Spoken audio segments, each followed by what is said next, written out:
The Drowning Bell by Derek Wall. A free audiobook by Story Snacks.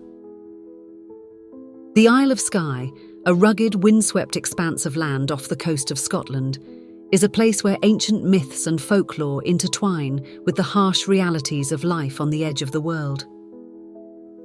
It's a place where the veil between the living and the dead is said to be thin, where the spirits of the past linger, their presence felt in the howling winds and the crashing waves. Nestled amidst the jagged cliffs and mist-shrouded hills, Duntulm Castle stands as a stark testament to a bygone era. Once a stronghold of the mighty MacDonald clan, it now lies in ruins, its crumbling walls and empty chambers echoing with the whispers of forgotten tragedies. It's a place of haunting beauty but also of deep sorrow, its history stained with blood and betrayal. The locals speak of the Drowning Bell, a spectral knell that tolls across the desolate landscape on stormy nights. They say it's the anguished cry of lost souls, condemned to wander the island forever, their spirits forever bound to the treacherous waters that claimed their lives. Among these lost souls, the most feared is that of the Lady Mairead, a young woman betrayed and murdered by her own kin. Her story is one of heartbreak and vengeance, a tale passed down through generations, whispered around crackling fires on long winter nights. Mairead was a beauty, her hair the colour of spun gold, her eyes as blue as the summer sky.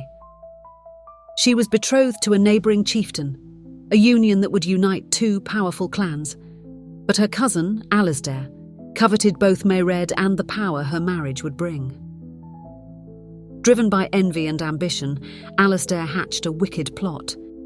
He lured Mairead to the cliffs overlooking the churning sea, claiming to have a message from her betrothed. Once there, he confessed his love for her, pleading for her to forsake her intended and marry him instead. Mairead, loyal and true, rejected his advances. Enraged, Alasdair seized her, his grip tightening around her delicate throat. Mairead struggled, her eyes wide with terror, but Alasdair was relentless. He dragged her to the edge of the cliff and, with a final brutal shove, sent her plummeting into the icy depths below. Her screams echoed across the desolate landscape, a haunting lament that still chills the blood of those who hear it. Her body was never recovered, lost to the unforgiving sea. But her spirit, they say, remains, forever bound to the place of her demise. On stormy nights, when the wind whips the waves into a frenzy and the rain lashes against the crumbling walls of Duntulm Castle, the Drowning Bell tolls. Its mournful peal carries across the island, a chilling reminder of Mairead's tragic fate. Some say they've seen her, a spectral figure wandering the cliffs, her white gown billowing in the wind. Others claim to have heard her cries, carried on the howling gale. But all agree that the Drowning Bell is a harbinger of doom, a warning to stay away from the treacherous waters that surround the island. One fateful night, a group of tourists, drawn to the island by its rugged beauty and haunting legends, decided to explore the ruins of Duntulm Castle. The weather had turned foul, the wind whipping the rain into their faces, but they were undeterred. They laughed and joked as they made their way through the crumbling archway, their flashlights casting eerie shadows on the ancient stones. As they ventured deeper into the castle, the wind seemed to intensify, its mournful howls echoing through the empty chambers. The tourists shivered, their laughter dying in their throats. A sense of unease settled over them, a feeling that they were not alone.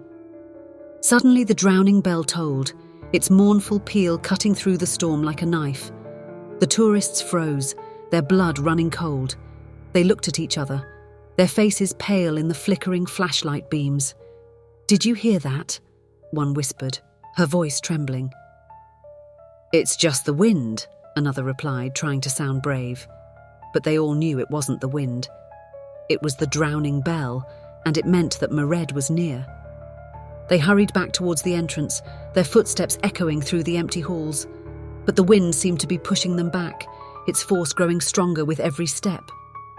The rain lashed at their faces, blurring their vision, and the darkness seemed to press in on them from all sides. They reached the archway, but the exit was blocked by a swirling mist, thick and impenetrable. They tried to push through it, but it was like trying to walk through a solid wall. Panic set in. They pounded on the mist, their cries for help swallowed by the storm. But there was no escape. They were trapped, alone with the vengeful spirit of the Lady Mairead.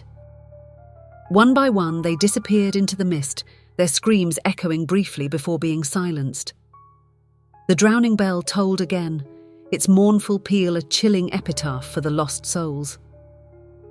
The next morning, the storm had passed, leaving the island bathed in an eerie calm. The tourists were nowhere to be found, their disappearance a mystery that would haunt the island for years to come. Some say they drowned, their bodies swept away by the treacherous currents. Others believe they were taken by Mairead, their souls forever bound to the island, doomed to wander the cliffs and the castle ruins, their cries carried on the wind. The drowning bell still tolls on stormy nights, a chilling reminder of the island's dark past and the vengeful spirit that lingers there. It's a warning to those who would dare to trespass on Mairead's domain, a reminder that the sea is unforgiving and that some tragedies are never forgotten. The Isle of Skye remains a place of haunting beauty, but also of deep sorrow. Its legends and folklore are woven into the very fabric of the land, a constant reminder that the past is never truly dead. And on stormy nights when the drowning bell tolls, the island's dark secrets whisper on the wind, a chilling testament to the enduring power of the past.